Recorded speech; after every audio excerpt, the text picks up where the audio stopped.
Okay, we'll get started.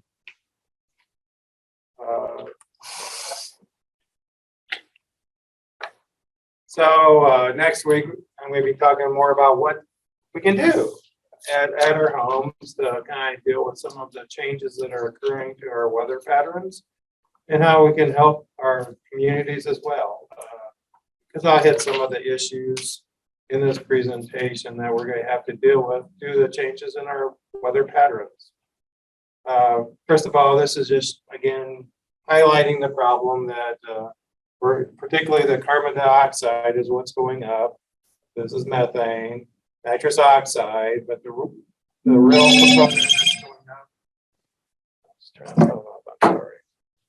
is the carbon dioxide.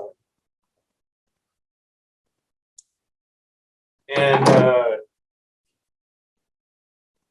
since I had this slide butchered last week, so nitrous oxide takes 293 years, and it's 114 years for it to dissipate. And then the fluorinated gases, it depends on the one, there's several, but they're all have a major impact on global warming, and they all take a long time to break down, up to 50,000 years for the CF4. And change those numbers on that. PCF14.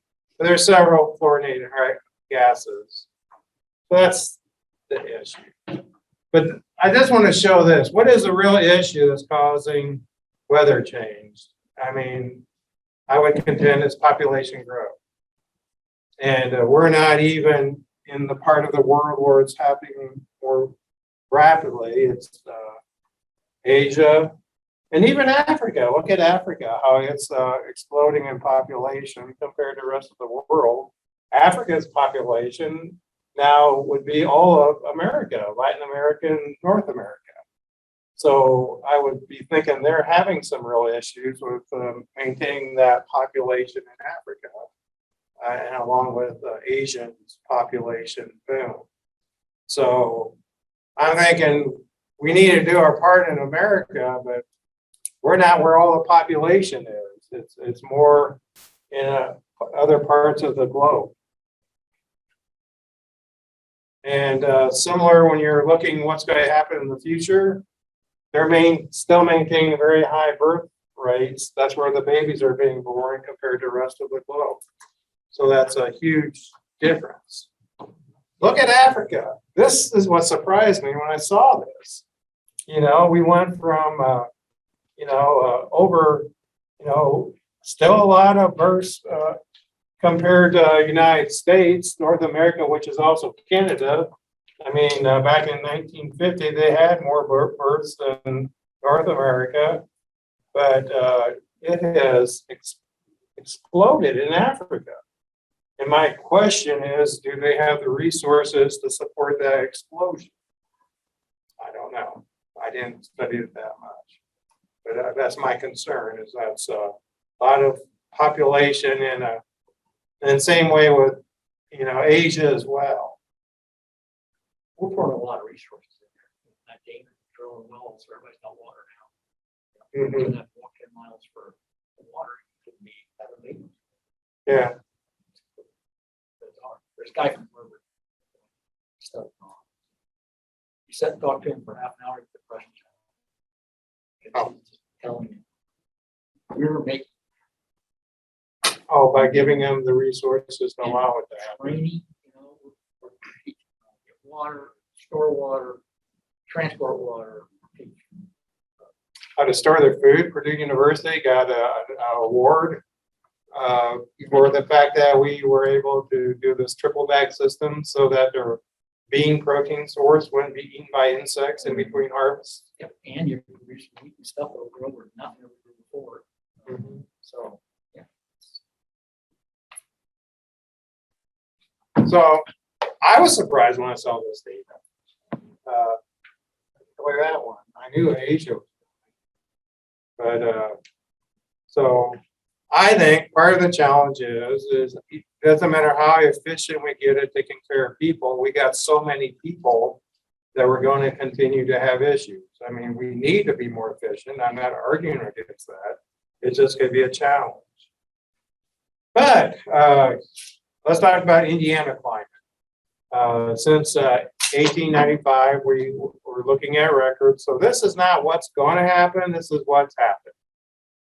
We've had temperatures are rising, more precipitation, a trend last spring date earlier in the year. Though we do know from last season, it can happen later in the year, like, right, Harold? Trend changes has strengthened in recent years. So the trend was going in this direction since 1895, but the trend is getting more, is happening at a more rapid pace as we get closer to today. So again, they're kind of showing you how it has changed.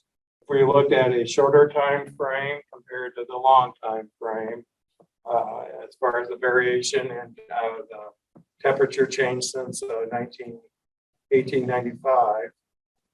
And then again, this is showing that same thing because these numbers here for variation every 10 years since 1960, the temperature increase has been more significant compared to the temperature increase from 1895 to 2016. So we're seeing a strong trend that things are happening at a little faster pace since that's the year I was born. See how important I am? The year that I was born, it's getting worse. So maybe it's all me. Maybe I'm trying to point at African, Asian. I'm totally wrong. It's Bob Yoder. 1895? 1960 is when I was born. That's when our data is showing that when you look at the average temperatures, they've been higher averages since 1960, and the maximum temperature is higher. But if you look at the long frame, there's the maximum temperature really hasn't changed much at all. And then when you look at the minimum temperatures, they are higher more significantly in recent years. So, things are just happening. So we'll talk about what higher temperatures mean. And this is just picking out years. And your publication's got these same charts in it. But if you look at the top coldest years, how many of you remember 1978 and 1979? I do. It was cold. I remember 1977 and 78. We both had those blizzards in both of those years. Yeah. So that was the third coldest temperature, and that would be the sixth coldest temperature is 1979. And then the other colder temperatures are 12, 24, 04, 17. We have one recent one, 2014. I remember that one. It says minus 19, but it got down out in the rural areas down to minus 27 that year. So that's a really cold one. And I remember that year because I was supposed to have a meeting that day, and I was supposed to take an Amishman to the meeting. So I was going to try and tell him the meeting was canceled, but it was like there was moguls, bumps on the road because they couldn't even get the road cleaned off down to the surface. So you're like driving along bumping, and it took 30 minutes for my car to warm up enough to where I was driving like normally. And that's when I got back home because they're over by Bremen and I'm over at La Paz. I started going that direction. I said, this is crazy. And I came back home and figured he knew it was canceled because of the temperature. So I remember 2014 well, along with the 78, 79, but then 63, 09. So then we're looking at the top warmest temperatures. The point is that there are more recent years for the most part. I mean, there's one in 1945, that's the 10th warmest. And then the next warmest one is 1938 as well. So those are older years. But the top one's 2012, 1993, 1921, 1931. So those are older dates. But then 2016, 2017, so we have several in recent years, though we have some in previous years, which is why these previous years one actually are flattening that line that we were talking about earlier in temperature change. versus in recent years, we tend to be more cold. So that's trying to just pick out some years and document it's changing. Do they figure the humidity in there too with that? No, not on this chart. They're just looking at coldest temperatures versus trying to make the point that there's a trend that the colder temperatures happened years ago, and we're starting to get more record-breaking years with warmer temperatures more recent. Seems like we've had this year been the most humid of that. Yeah, and it's not as hot as what you would think. And since 1895, there's a trend to more precipitation as well. You know, we're down around, you know, in northern Indiana, we used to say 38 inches of average rainfall. And when I was down in southern Indiana, it was just around 40 inches. But they're saying back in 1895, the state average was just around 36 inches. So lower than even what I would think the average for Marshall County would be when I started working here. But this is why I would think that, because my regulations are more recent years. And now our state average temperature is closer to 43 inches. So we've added a lot of inches to our annual precipitation. And we'll talk more what that's going to mean as an impact, but this trend is proceeding on. And they try to, again, emphasize that if we went back to my birth year, it's been more dramatic changes since then.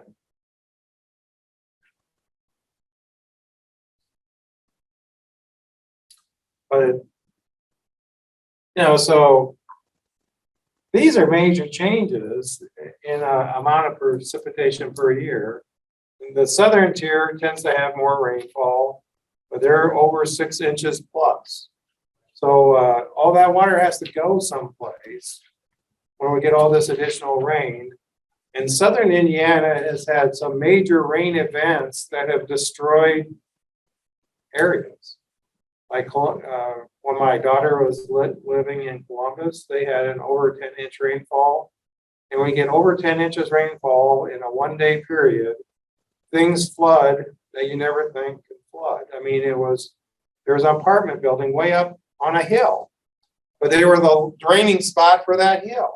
And since all the water lines taking the water off that higher elevation was plugged with water, it flooded, so they had damage to that complex, even though it was at a high elevation that you thought wouldn't happen.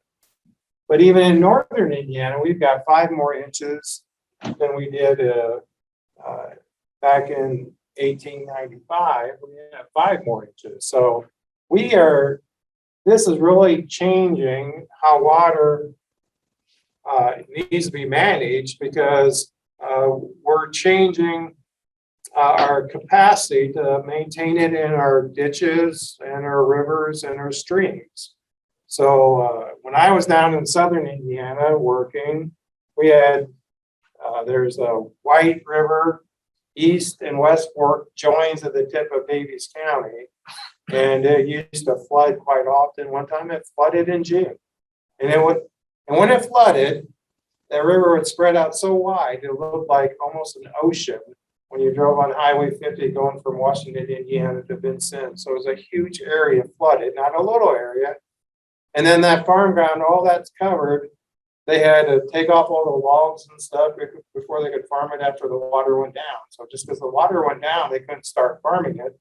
They had all that debris that collected and settled out because it was a flooded zone. And that was happening quite often. And the vigorous movement of the river actually ate out someone's 40-acre field. And then off of Posey County, there was a land bridge that connected. So someone owned like 600 acres that was actually on a peninsula, but the water that one year just wiped out the part of the peninsula, so it was an island instead of land attached where you could farm. So when we get too much water, we can have things that just happen that have a long-term impact. And we all know what happened when do you remember it was back in the 1990s when that Missouri River, I'm trying to remember what river, or was it the Mississippi, that's going on the west side of Illinois flooded so bad that it dumped all that sand on the top of the ground, and then you can't farm that ground when you get all that debris. And that means you may not be able to ever farm that farm field again. So this stuff can be pretty devastating when it does flood. And more precipitation means these events are going to happen more often. And we know here in Plymouth, just a few years ago, we had a record flood in downtown Plymouth. Now, that was two factors. It was one that the land wasn't able to absorb the water because it was frozen out in the fields. So all that surface water ended up into the Yellow River.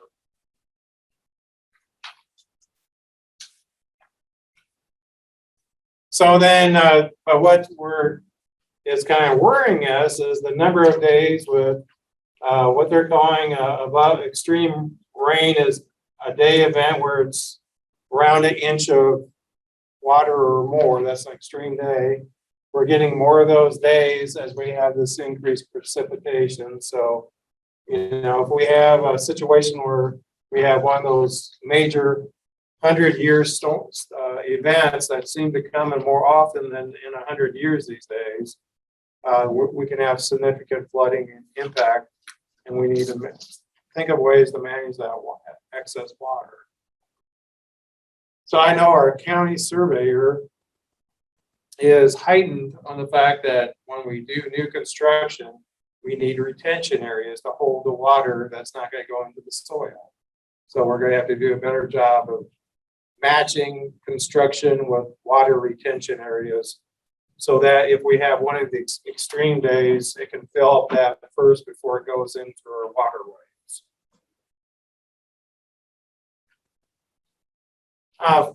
This is just showing, this 43 inches of rainfall in a year. When does it happen? Well, it tends to happen in spring and early summer. Spring and early summer is when we are trying to do things like plant farm fields. And so if we have too much water, particularly in this period when we don't have good evaporation of the water, that we can have situations where we plant our crop really late, and that's going to hurt yield if you stop and think about it. So if you look at it in March through June, we have 4+ inches of rainfall each year. In June, it's not as big of an issue because we warmed up usually to where we have better evaporation, but typically March through April, it's cooler weather that will not allow that water to evaporate as rapidly. So having something actively growing in that time frame, like cover crops that can help pull the water out of the soil, is an effective tool to manage water out in farm fields. And also then you're growing a crop in the wintertime that's helping with our carbon cycle, getting that carbon out of the air back into a living plant. But, so you can kind of just see the percent of annual rainfall is pretty high in these time frames. We like it in July because by July, all of our crops need on average 1.6 inches of water a week.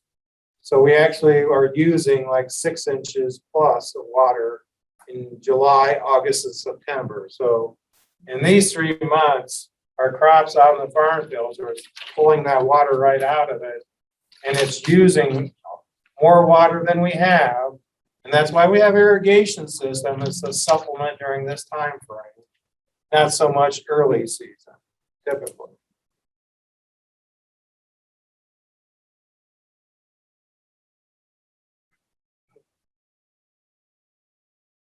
May is higher than it used to be, and I think April is too.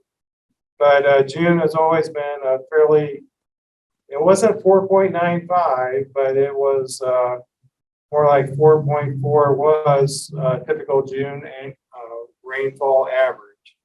Now, of course, we know these averages are just what an average is. It doesn't mean we can't get more in a given month or less, because we've had a fairly early dry spring this year. They were worried about potential drought. Last spring, it was a mess in early because we had too much rainfall. So it's variable, but that's kind of where it falls out average wise. And when I was in, this goes back to when I took crops at Purdue University, they kind of said when you needed to do field work, we tend to get too much rainfall. When we need to grow our crop, we really don't have as much as we need. But we used to have more rainfall actually in the fall of the year. Then the comment of the professor was when we want to harvest the crop, we usually are too wet too. And we know that due to cooler temperatures, these months can be too wet some years.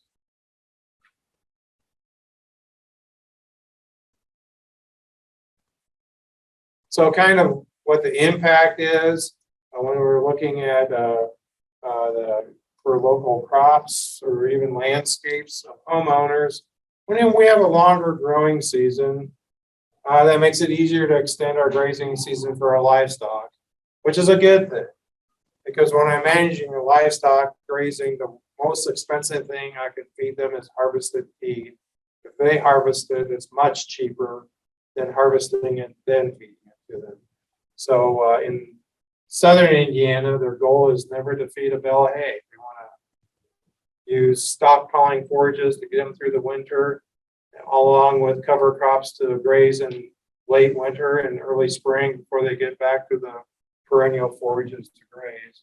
That's a good thing as far as that. It makes it easier to have double crop opportunities. I see soybeans out here because of prices that were double cropped after wheat. The longer the growing season, the more likely that's going to work. So that's a good thing. More value to using cover crops because they have a longer period where they're not dormant and they're actively growing in your fields. We can extend produce production season. How many of you ever been to the Upper Peninsula in Michigan?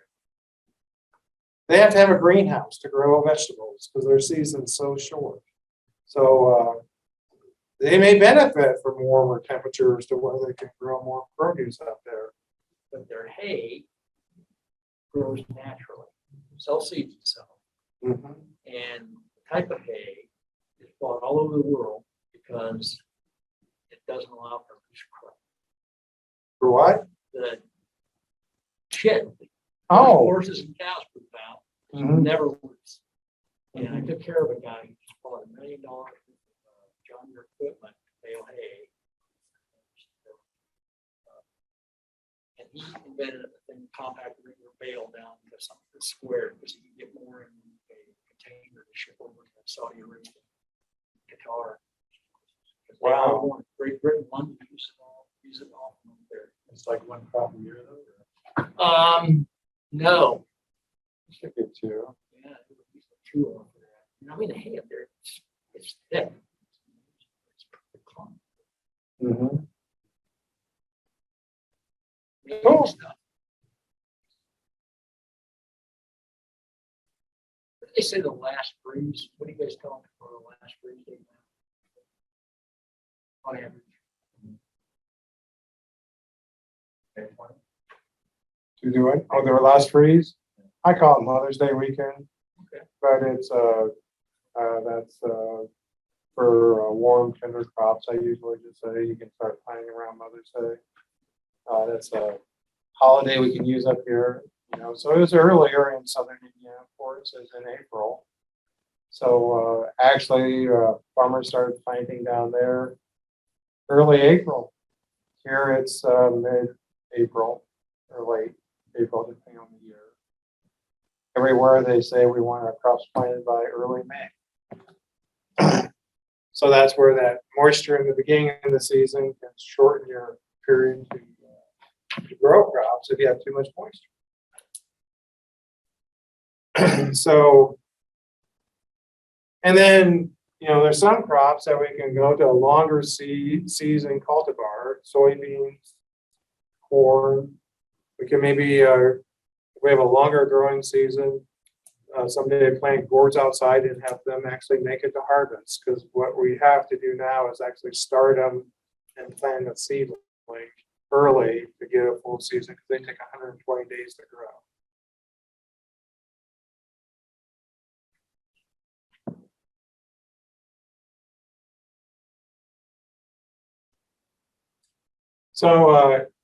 So impact on local crops, more rain, we can get more consistent production on droughty soil types. We have a lot of droughty soils in Marshall County, so having less dry periods can help those crops be more consistent without irrigation. And we'll have better recharge for groundwater for irrigation because 2012, we actually had issues with wells producing in that year because it's so dry, we didn't get recharge, particularly wells that were relying on groundwater from the rivers because they all dried up.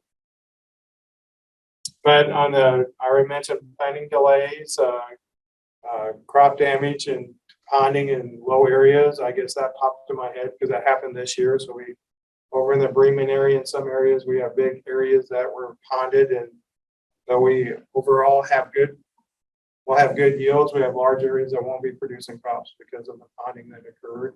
So we didn't get that water drained efficiently off the field. So we need to be thinking about drainage, whether it's crops or your gardens or landscapes. If we're going to have bigger rain events, areas that you may not think may be at risk could be.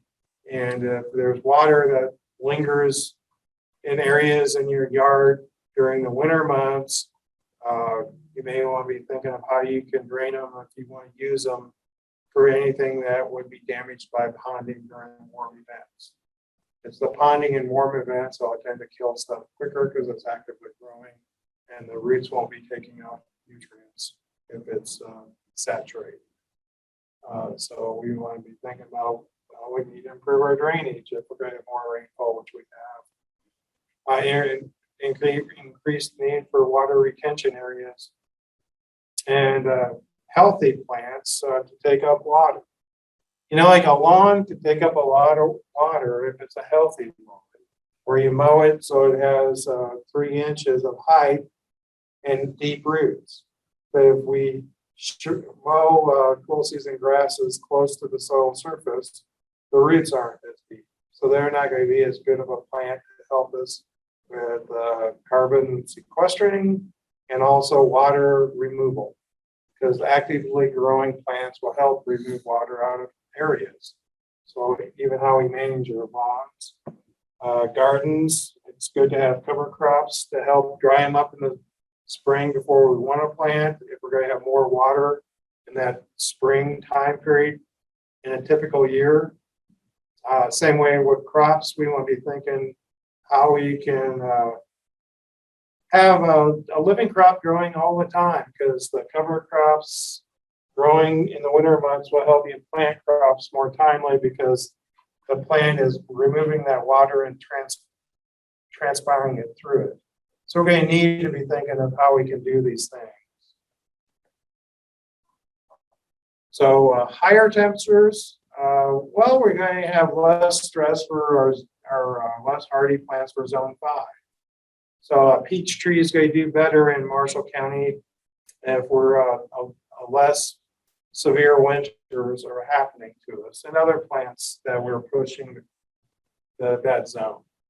And if you go to a box store, don't assume it's zone 5 plants.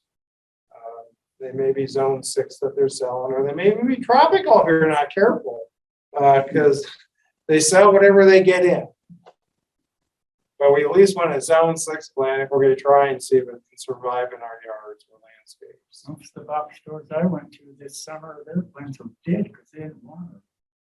Well, there you go. Nobody helping to water. Sure, when they're short staffed, that's the first section to go. Walmart in South Bend, they're on Ireland Road there. Oh, yeah.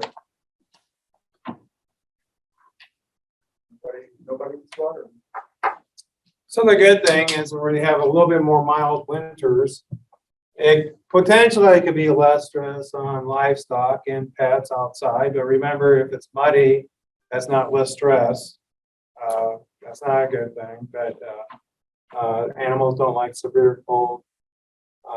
They like colder temperatures than we do. I mean, for livestock, it has to be below 40 degrees before you're stressing. They can tolerate some colder temperatures because they got a coat on. It's called their wool if you have sheep, or your second hair for like cattle and stuff. So they do grow here to help protect them against the cold. So that's good. Could have more plant stress in the summer months though. You need to remember 85 degrees is all the hotter corn wants it, and that's a hot weather crop. They don't like it above 85 degrees any more than we do. So that's maximum temperature that would benefit. So when we get it up to in the 90s, that can be damaging to the crop and more likely to have drought stress within the crop. So it's it's a critical number.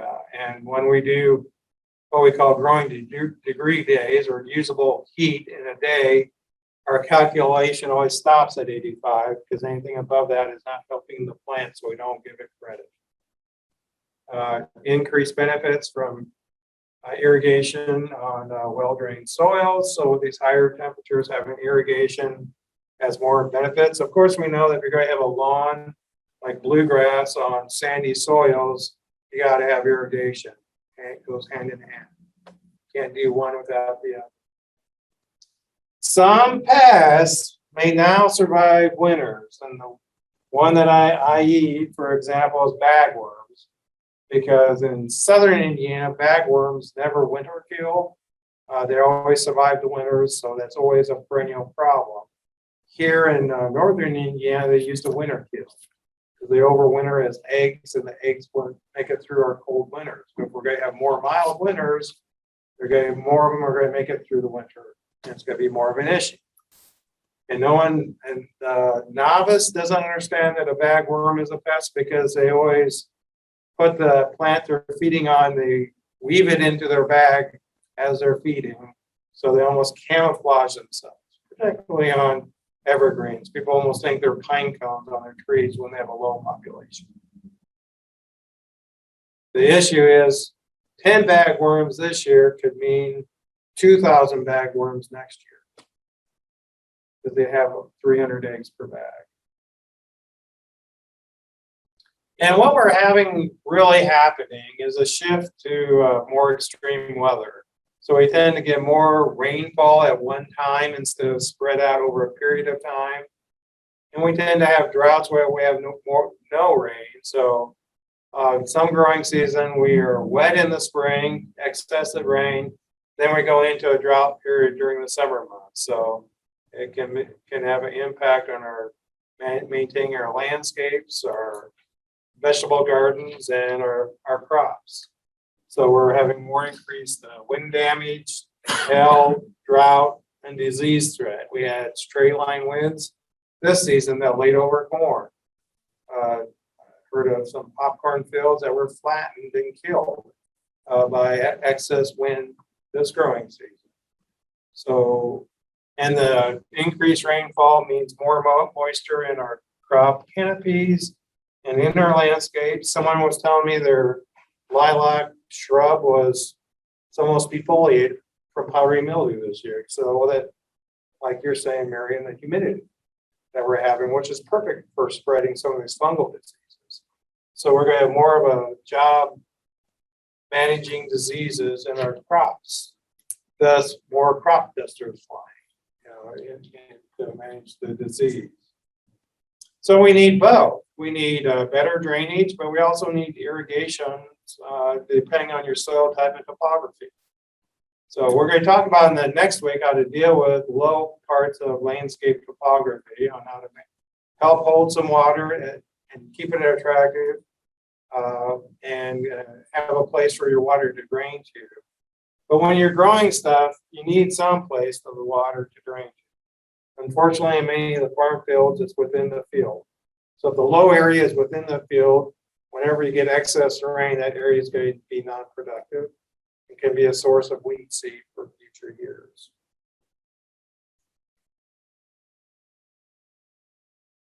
But this is the impact of cover crops. So in this field, instead of turning the corn stalks under, they They seeded in some rye, and it's going to help build the soil because those roots growing down in the soil is pretty organic matter down in there. So if you want to build the soil, the best way is to have an actively grown plant putting roots down into the soil during the growing season and when the crop is not actively growing. And what this is going to help with is managing water in that field, because I'm going to terminate that cover crop when I'm close to planting the field. So, and if it's a dry spring, I'll terminate it quicker. If it's a wet spring, I'll let it continue to grow longer to help pull the moisture out of the field. So that's a tool in itself to manage water within a field, depending on what the weather is that spring. But what it's doing, in addition to adding organic matter, it's a great water management tool to be out in that field. So this is a way that we can sequester some carbon into our fields, because those roots are carbon pulled out of the air, and we're doing the water management as well.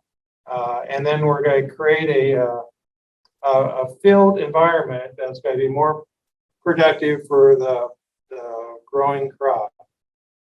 Crops that have actively growing plants in them are going to have a microorganism community that's more healthy.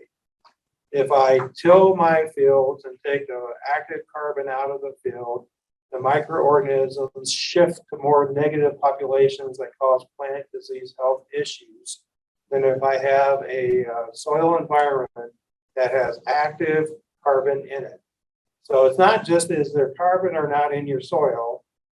Tilled fields that do not have cover crops will tend to have some carbon, a lot less than they naturally did before we started farming them. And the carbon in there is not active carbon that encourages biological activity. So doing this, I'm creating a healthy environment to grow my crops in. I can manage my water. I'm increasing my carbon sequestration by my farm field. And then to offset the carbon release when I start planting stuff into it. So this can be a win-win in many factors to help with growing crops.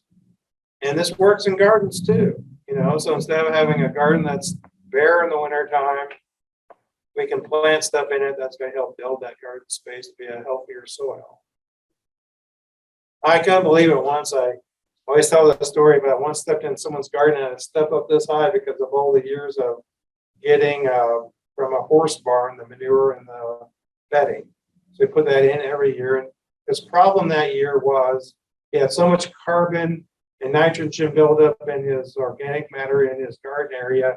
His green beans were not flowering because they're getting too much nitrogen from his organic matter. So he sequestered a lot of carbon in his system, which is good for this discussion. But I told him what his problem was. He had too good of a garden. He did too good of a job.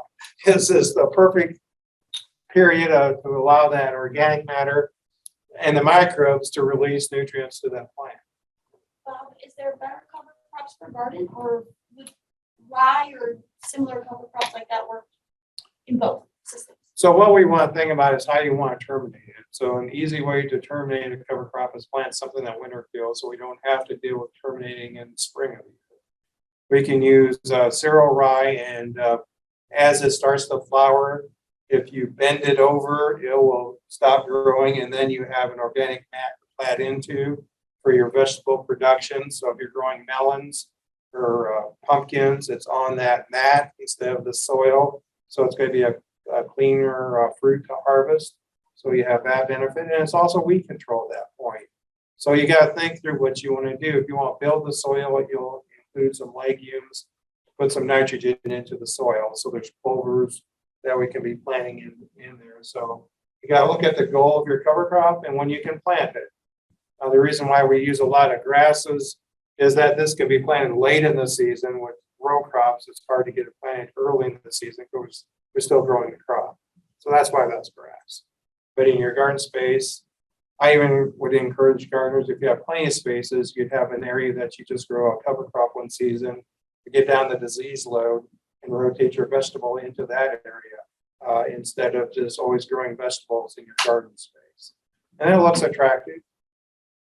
I had a neighbor in his big farm fields, he planted white radish. They winter kill And typically, that's the question, carbon. yes. And they're all really good for tillage because that tuber makes an opening to where water all winter long can go in there to loosen up the soil. So that's a natural way of doing some tillage. You don't think of it as tillage, but it's opening it up because dense soil will not allow roots to grow through. So that's what cover crops help do, is create channels for the crop that you plant into it to find good openings to go deep into the soil to where they will have more nutrients and can follow the water down. So it's did you have an odor that you noticed around the house? No, I didn't say that. We did have some radishes for salad, but not too much. Exactly, they're good to eat. I mean, I've had some, but one time it must have been was a warmer when after the winter cure, people were outside and they thought it was a gas leak, but it's just a brief time. You know what that picture reminds me of? But When I was like a junior in high school. And we had an old corn picker, we didn't have.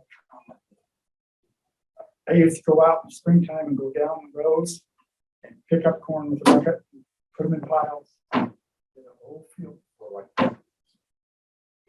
had some grass out there, or you're Well, after a while it started to. yeah, But you get I pick natural up the cover corn that crop. was down on the ground Uh-huh. and pile them up and then, well, take a truck wagon and a tractor and pick them up off the ground and, no, I took them in and sold it to the co-op and I think I made $165. I bought a new stereo and Well, that's a good clothes deal. one year. So how high is that? Well, I'm surprised your dad let you keep it. No, he picked it with the corn picker, but it's after the corn was knocked down. Okay. So how high is that flowers? Oh, the cereal rye, it's gonna be about this tall, so you're gonna have a good mat to lay down Yeah. for that residue. So it's this high. Then we use rye grass, annual rye grass, but that's always just terminate because we don't want it to get too big because it's tough to terminate. So you don't want that one to get too wild before you tackle it. But rye, well, if you lay it down at the right growth stage, it just will stop because it's an annual crop. And then there'll be a nice straw mat that you can use to grow stuff on. Good way for specialty crops that have a good weed control because we don't really have great herbicides for specialty crops to begin with. Bob, did they do that at Purdue again this year? Where they rolled, Yeah, they had that again? they planted into the rye, yes, again. Yeah, last year they had it, but it didn't bend the right way or something, so they're gonna try it again. Yeah, the student farm has got a contraption at Purdue to do it that I just want it stored in my garage. It's really stout. I mean, there's different ones that people make, but it's a big heavy wheel and then it has cutting device welded onto it. So as you roll it over, it really crimps it. You need to crimp it, not just lay it down. So a regular lawn roller wouldn't work. No, you need something on that to crimp it. For garden space, if it's not too big, you could take a board and just stomp on it and move it if you wanted to do it that way. But yeah, it wouldn't be hard to make one, but it has something that will actually have an edge to it that will crimp it.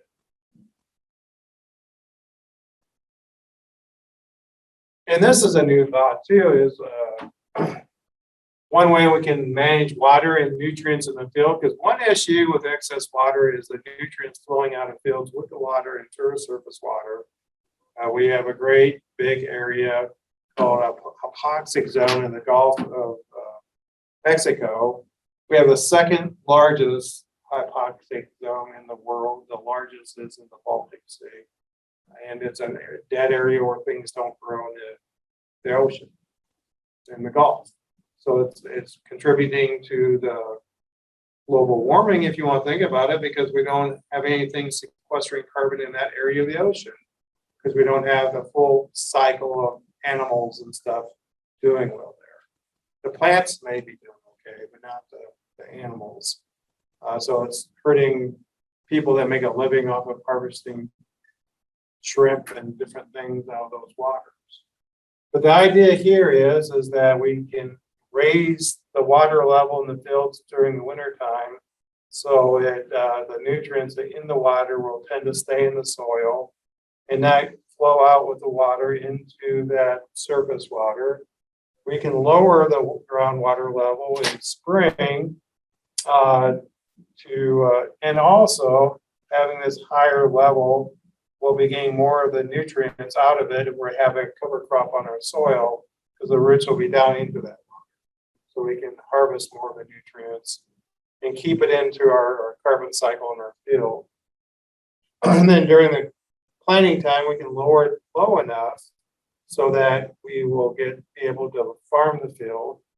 Then after planting by this device, we can help get us through those drought periods by having a higher water table to have us water reserves during that period. So instead of having a simple tile line, which is going to be this deep, because it has to drain the field for planting, we can do a better job of managing our waters in our fields. So we have tools to address some of these issues, but we, have to invest in them and share what the economic opportunity would make them worth doing for the producers that are investing money into their drainage. So we have solutions. We just got to think about it. So that's what's happened. What's the projected future for the state of Indiana? Well, our climate team is projecting we have multiple scenarios based on multiple models, based upon multiple what we do. If we do nothing, the high scenario is projecting that we're going to continue to see a significant increase in our temperature change through 20. They always are talking about 2050, so that's going to be fairly high. So, Christina, this is your issue. Oh, thanks, Bob. More cover crops. But if we actually address the issue, and if they're saying it's too late to make a quick change in the scenario, we may be able to modify it to where it's at a lower level long term, but that's going to take action. But if they're saying the hottest temperature of the year could be in 2080s as high as 111 right here in the state of Indiana. When Christina, when you turn in 2050, how old are you? I'm not going to be here, but how old are you going to be? 60 something. About my age. You're going to have to deal with 106 degrees or 104 degrees. Just gonna move to Florida, Bob. Time to early retire. To a hotter What's temperature? What's happening? Well, they got water at least. Like Michigan's gonna start boiling over. And they're saying 2020s, we're going to get I don't know. We haven't had a hottest temperature of 101 degrees yet. Oh, I think so. The heat index got up I to think 100. it's been 104 one year. That was back in the 80s. We had heat index 104 a couple days, just recently.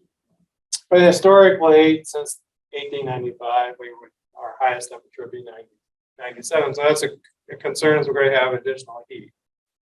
And how does that impact climate change and carbon dioxide in our atmosphere? When I was a teenager, there was no such thing as air conditioning. We just stuck it out. We just laid in that bed and sweat and through the night and barely slept. You know? Well, the highest was 97. You guys lucked out. Oh no, there was days that felt like 111. Trust me. When you were sleeping on that, laying on that bed, it felt like 111 or just dead sweat coming out of me. Let the cold grass get you. But Was there an electric fan? we had what was really silly. My dad had an attic fan. The idea was to suck the hot air in from outside to go up into the attic. So on the cooler nights, it actually helped. When outside it did cool down, that would help.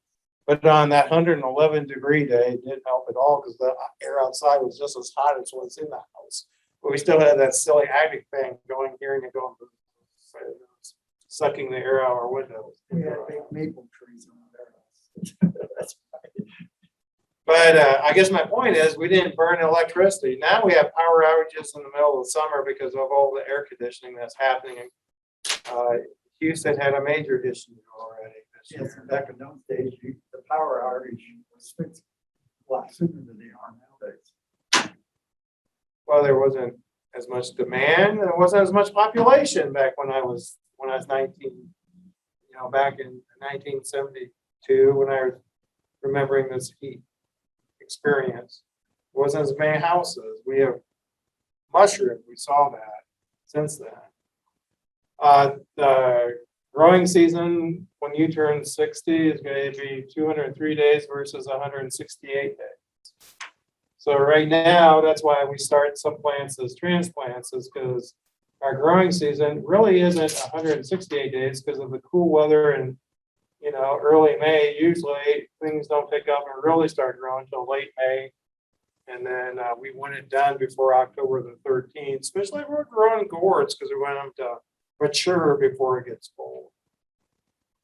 So significant difference is going to happen in our growing season, and it already has by 9 days since 1895. And then it just all follows. We're going to have less snow versus rain. So instead of building up winter snow that's going to melt to give us some moisture in the spring of the year, more of it's going to be as rain, and even potentially what flooded Plymouth, rain on frozen ground, you know, because the transit, instead of falling as snow, it could be rain. And so that could make a flooding event. So, you know, that's going to be a significant change as well. And it only makes sense that we're going to have warmer winters. When I lived in, just a curious note, when I lived in southern Indiana, I lived in Washington, Indiana, and it seemed like Evansville would get more snow than I got. I don't know why, but it just seemed like they'd get more snow events just south of us. Now, Mike Hoffman would tell me it's all in my head, so I'll just leave it at that.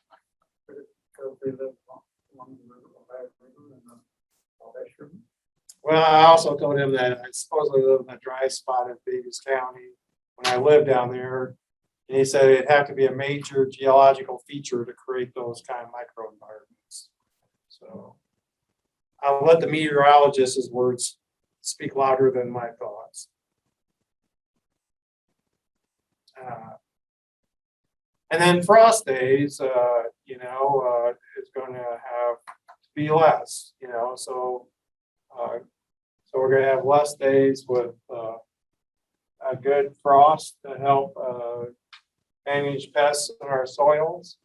The emerald ash borer, if we lived in northern Minnesota or up into Canada, it wouldn't be a pest because if it gets cold enough, they can't survive in the tree, but we're too warm.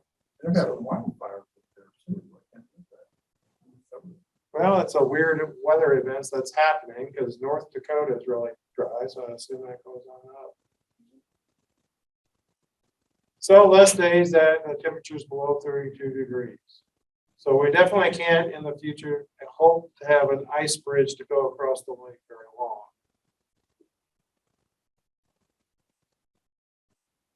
So it all comes back when we're talking about some of this stuff. It's our carbon cycle that we're going to have to think about how we can manage, and also how we're going to manage all this water that's coming around.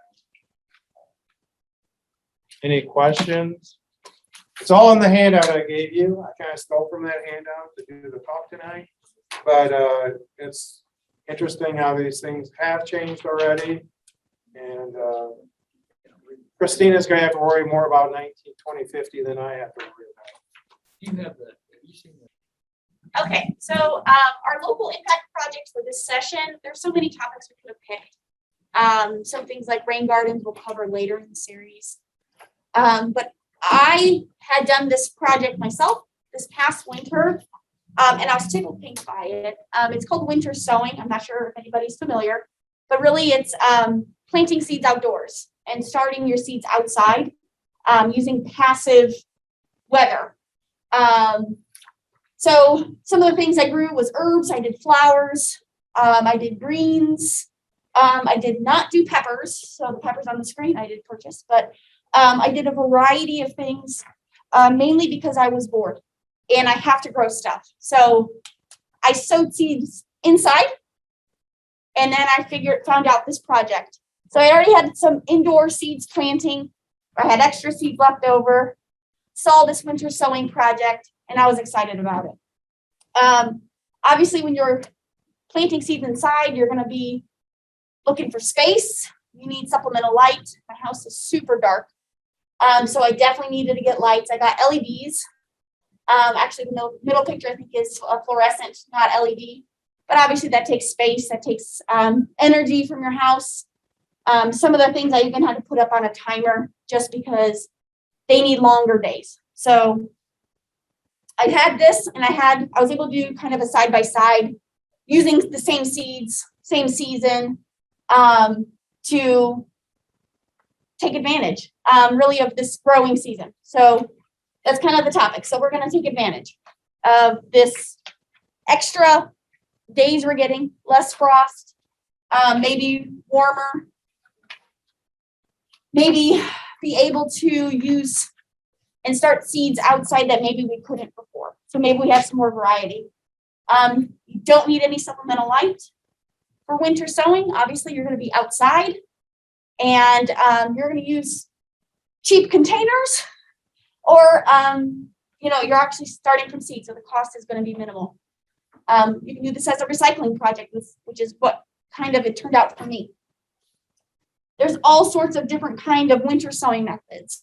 Obviously, you can just sow seeds in the dirt after the frost, so that the seeds are kind of there, ready to go. Once the ground breaks, weather gets better, rain comes, to get them going on their own.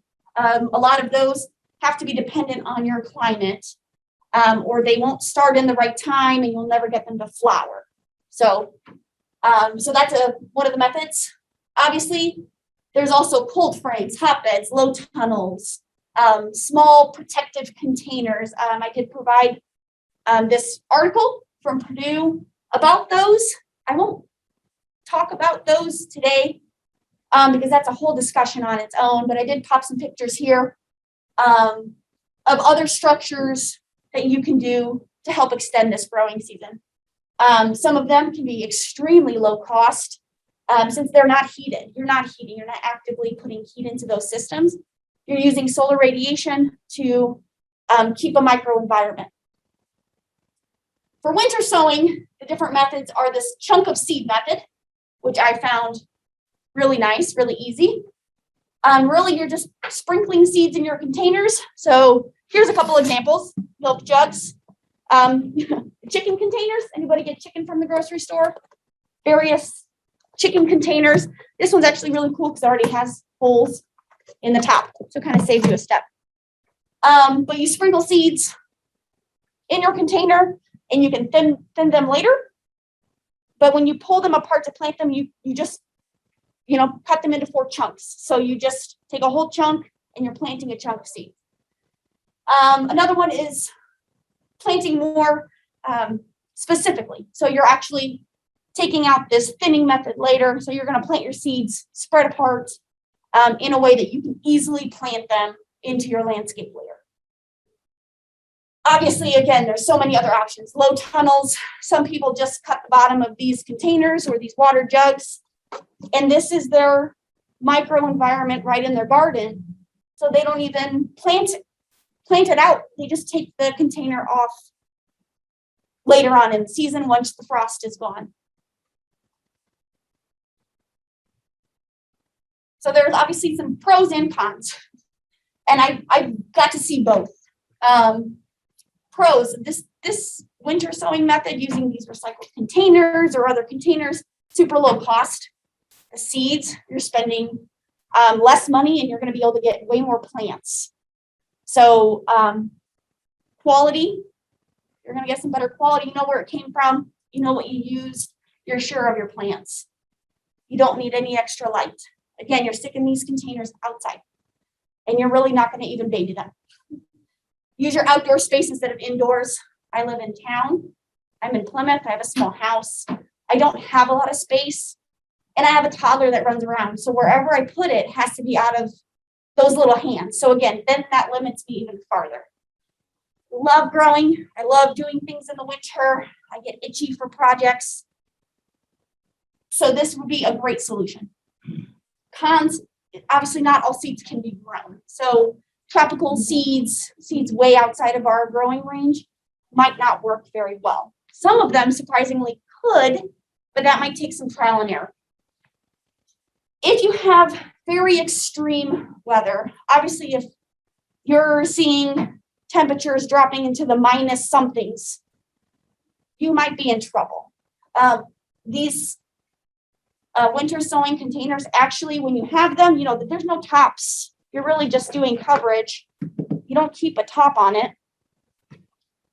They can withstand pretty cold temperatures. So probably down to 10s, 20s without any additional coverage. A lot of the Facebook groups that I was following, I was asking questions on. I'm like, hey, here's what's happening. Here's the weather. Do I need to bring these things in? And more often than not, what you're going to hear is, no, don't worry about it. And that's kind of a scary thought when you see how cold it's going to get. And then you may already have sprouts. So you may also have to deal with animals in addition to protecting your sprouts. So these containers will be outside. Squirrels, rodents, anything else might be getting curious of your containers. They might want to set up shop in them.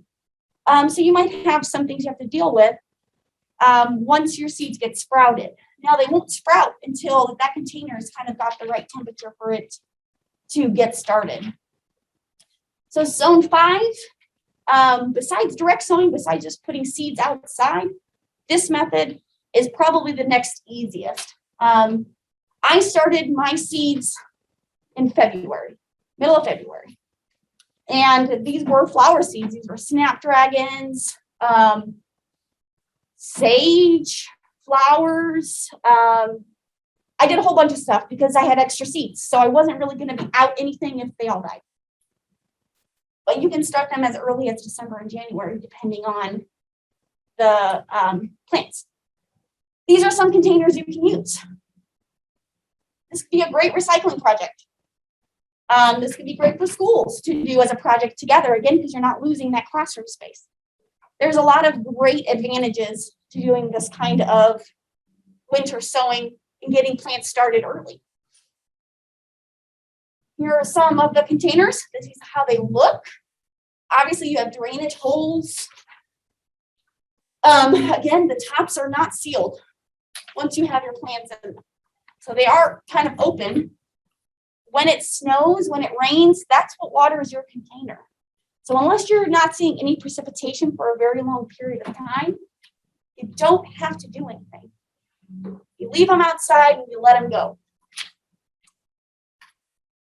Again, different containers. People have gotten extremely creative with these. Totes, clear totes will work fine. Tupperware, gallon jugs, recyclable containers, strawberry containers, blueberry, depending on your size, but you can get pretty creative on what you can use for these projects. Some people even use 1 or 2 gallon size bags, just Ziploc bags.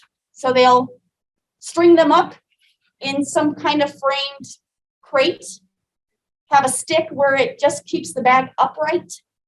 And that's how they grow their seeds, in just a Ziploc bag outside. So they've been pretty creative and the pictures are pretty awesome. Some of the things you'll need. So you'll want to use raised bed or a garden soil mix. You don't really want to use seed starter. You don't want to use potting mix. That's not as heavy as this because you want it to retain that moisture and not dry out so fast. So it works really well. I added vermiculite on top of mine. I had red.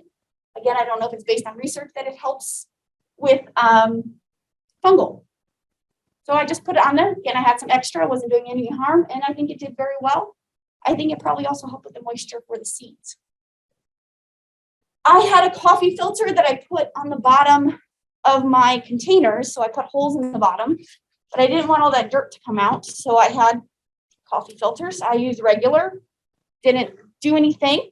Actually, by the time I started transplanting, coffee container or the coffee filters were pretty much disintegrated. So they didn't, you know, really do me anything else besides keeping that dirt inside of my container when it rained. Scissors, utility knife, tape, permanent marker, because you do want to mark your containers. While you're working, might be easy to know what you put in there. But after not dealing with them at all for months, you might not remember what you planted.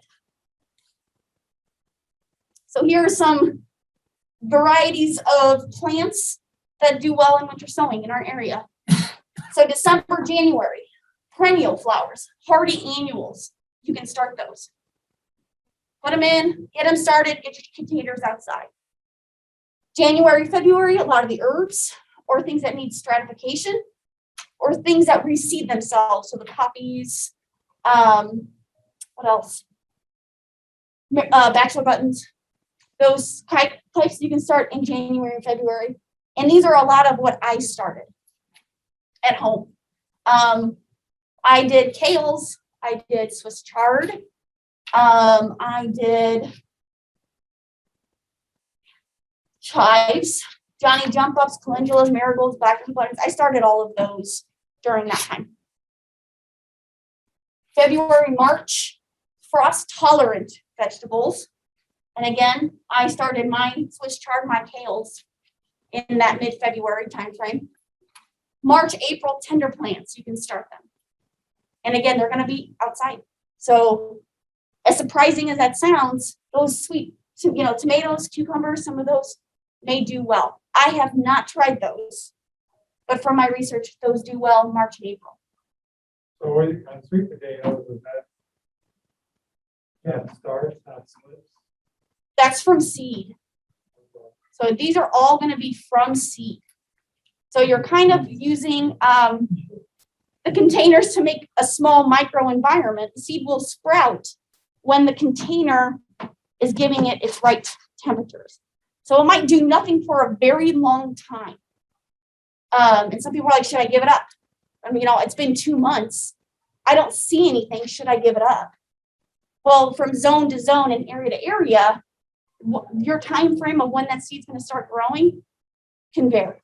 So it's a trust the process kind of project. I have a question. Sure. Did you put your stuff out along the south side of the house? That's where I put mine, was on the south side.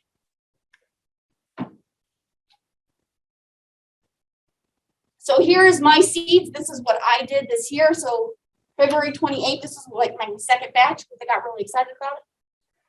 March 13th, I already had sprouts. And these stayed outside through April. So if you can think of the weather from February through April, I didn't do anything with these containers. I didn't cover them. I didn't bring them indoors. I didn't move them. The only thing I did was when they were getting very tall, during the day, I'd open my container. I'd open my container. In about the time that they got too big for the container, I left it open until I was ready to transplant. Was that on a porch with a roof over it? This was a covered porch, but right here on this little bit, my porch didn't extend all the way off. So this had constant water, and that's why I put it there. So again, I didn't water these containers more than maybe once or twice the whole time. And they say you only really need to water them when your containers don't have any condensation. So if the container has condensation, it's okay. If you see a dry, top of your container with no condensation, it's time, it just needs some extra water. But this is what I did. And as you can see, I did the chunk method. I didn't follow any rules on separation because I was going to separate them later. And all of these, when I separated them, did very, very well. I tried to pick things that I'd be successful with. So I kind of kept myself on the right foot. But the calendulas, the spinach, kales, once I transplanted them into my garden, they did extremely well. So snow is good. Snow is very good. It's a great insulator for your containers. So if your containers are covered in snow, that's extremely beneficial. And it also helps water your containers. So as the snow falls into your container, that's the moisture. You do keep the tops off. Allows for airflow. I will tell you from my experience this past year, I had no damping off. I had no fungal infections. I had no plants dying off for reasons unknown. Every single seed I planted, or every container I planted, I had no problems with. Again, this was my first time. I kind of picked what I had. I picked what I thought would be appropriate, and I had no problems. So again, if you don't have a lot of snow or rain, you might need to water your containers a little bit. And it may take a while before you see anything happen. So if you're starting in December, January, it might be late February that you might see any action. Again, depending on what you plant. And this raised bed garden soil is going to help with your moisture. It's going to give it a little bit more. Check your seed packets. So here are some, keywords you're looking for. Self-sowing, direct sowing, cold hardy, pre-chill, sown when cold, hardy annual. These are some trigger words that you're looking for on your seed packet. It could be in a bunch of different places. So here it's in this little top paragraph, you see hardy annual. Over here, however, it's when to sow outside is where it's going to give you some extra information.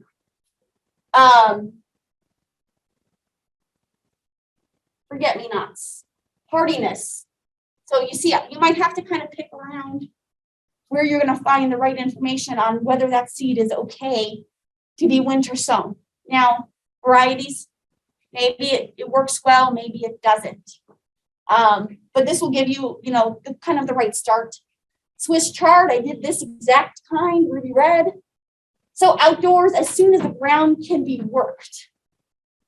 So it didn't say when the ground is thawed. As soon as you can work it, you can plant Swiss chard. You can do those leafy greens. That's a great sentence that you're looking for, whether you can sow those kinds of seeds. It is tough love. You don't know if those suckers are okay. More often than not, they're going to be. So you're going to leave them alone. Really, the only thing you're going to be concerned about for a very long time is moisture. Just keep the seeds moist. So like I said, I did keep them on the south side of my house, and they did very well. If your sprouts can tolerate frost, you can transplant them pretty early. My kale, I did transplant it into the dirt very early, and even then, I think we had a light snow, and they did fine. The big thing was they didn't have this big shock of warm to cold. Whenever we had these snowy events, it was a gradual change in temperature. So the plants themselves will build up the right kind of stuff to kind of get through that, and they did. So you're going to give them some tough love. Some of your tender plants, once they have sprouted, not when they're seeds, but once they've sprouted, you might need to keep an eye on them. So if it's going to get to this negative temps, to this near zero temps, you might want to pop them inside. Again, most people online, they said, no, leave it alone, or I just threw a blanket on it and it was fine. They do pretty well, which is one of the reasons I really, really, really love this project. Some resources for you, a couple articles. These Facebook groups are super great because people will answer your questions pretty quickly. So you're going to see what they've experienced. And again, you're not going to want to target somebody that's living in a different zone than you. You can actually tailor it to some, hey, I'm in northern Indiana. Anybody else try blah, blah, blah. And they have so many people, almost 50,000 people on the web pages that somebody is probably going to be in the same situation or has planted what you're wanting to plant. They're great, great pages. As long as you consider your zone, your zone. But if we're having this change of season, if we're having these extra days, there might be some more types of plants that you might be able to do this project with. Again, it's a low cost alternative to trying to sow seeds inside. And here are some of my plants now. So herbs, mint. I didn't think my mint was going to make it for my indoor sowing. My outdoor mint did way better. It looked way better. It wasn't so leggy. Again, my house is super dark, so I'm not sure what I expected, but outside my mint, in my winter sowing mint did way better. So I was extremely pleased, and I'll probably do this instead of seeding inside next year. My Swiss chard, bunnies love it. But what's really nice is it keeps growing back. The bunnies kind of eat it down a little bit, but I keep seeing more Swiss chard. So really I wasn't expecting that either. But it looks so nice in my front yard. So I have this as my edible landscape. And that's right in my front yard, Swiss chard and those ornamental peppers. And I have my herb tower in my backyard. So I was so pleased. And I think this is a great project to start off with when you're thinking about season extension. Now you can get more with, doing something more permanent, high tunnel, low tunnel, hoop houses, if you have the space for it. I think there's a lot of great opportunities for people to save a lot of money and get their plants started at home. Any questions? Swiss chard. Do you cook that, or how do you eat it like a salad? You eat it like a salad. It's green. Yep, So this you one's just a ruby wash it red. off and- Yeah, this one's a ruby red. So this is, I picked a red leafy because I was going to put it in my front yard. So I picked something unusual, but I know there's different types of these leafy greens.